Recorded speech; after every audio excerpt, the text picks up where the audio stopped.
Hey, I'm Dan Vogt from Monmouth Millwork. Come on in. Super bummer. Your door is rotted.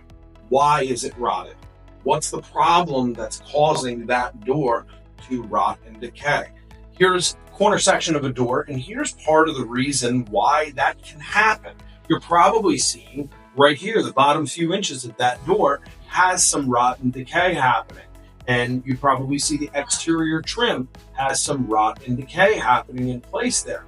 The reason for that is you probably have a wood jamb or a wood frame, and water is wicking up into the jamb because there's no caulk or oil-based silicone on the outside here, and that's allowing the water to sit and infiltrate the end grains. If you see here, right, I have an example of a 2x6. The grain of the wood is running this way.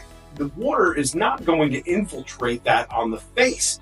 Where the water is going to get in are the open cells, because it's going to suck it up just like it would in a tree, right? Because it is a tree. So if you have a wood jamb, you see these open grains here.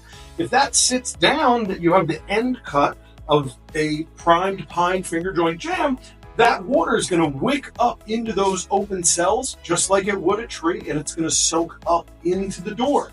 That's why you're seeing that water start to soak up in there and rot that door on the outside. That is a typical application of a door that's rotting or leaking. Another issue, if you have a door that's leaking, could be that there's no panning kit underneath that door. That someone put the door in and they put it directly on the sill plate without any sort of water system in place to stop water from getting in the house. Typically, folks would use, again, what's called a panning kit to stop water and air infiltration from underneath the door. So that could also be where you're seeing rot or where you're seeing water come into your house. Some of the solutions for this would be on the bottom. If it's only rotted on that bottom portion, someone could cut that and use a material called Bondo, put a new piece in, put some new trim on, and you could buy yourself some time that way. If it's completely blown out, it unfortunately would probably need a new door frame, which means you probably need a new door to get that in place. This most of the time comes down to installation and typical maintenance. And I would always suggest to follow manufacturer's guidelines for installation. Follow manufacturer's guidelines for maintenance that's recommended. Caulk is typically recommended to be reviewed at least every 2 to 3 years or so for maintenance and just touch up to ensure that no water or air is getting into products.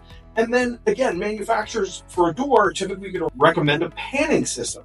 Now, again, a panning system, what is that? Some folks will use copper. Some folks will use foil stock or capping, and they'll bend and make their own. Some folks will use this, for example. This is a pretty cool product. This is by Protecto, and it is a door threshold panning system. What's cool about this is typically a panning kit requires 3 beads of caulk. That's what most manufacturers would recommend. This closed cell technology with their butyl tape requires no caulk in place. If you want to, I guess, of course you could, but this is an automatic panning kit that will pretty much guarantee no water or air infiltration would come into place. So make sure you have a panning kit, whether it's foil stock, whether it's copper, whether it's something like Protecto's sill guard that they have in place here. The other thing that comes into place with windows and doors and ensuring that water stays out of your house is flashing. A butyl flashing is important when it comes to installation and ensuring that your jambs don't rot, that water stays out, that everything is water and air tight. Flashing tape, this is by Quad, by OSI, great product.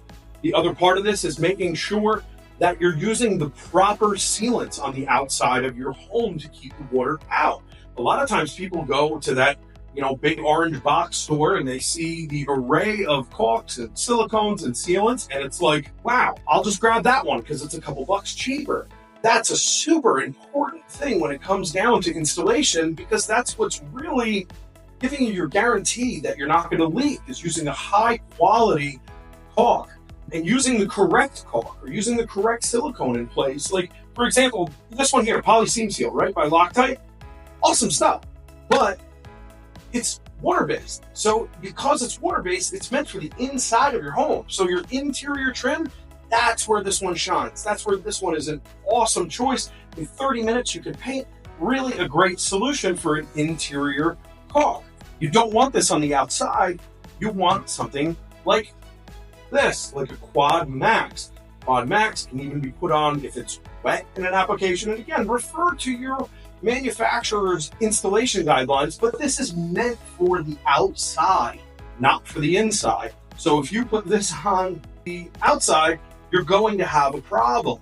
This flexes, I believe it's 5 times the rate of your typical caulk on the outside. It really does a fantastic job and lasts. It's not going to crack the way an interior caulk would because of the elements. So make sure you're using exterior sealants on exterior applications and interior caulks for interior applications. You could put an exterior caulk on the inside, that's okay, but you don't want to put an interior on the exterior. So those are just some of the reasons why you may be having some issues with either rot or water or air infiltration. I hope this helps. If you have any questions, please contact us.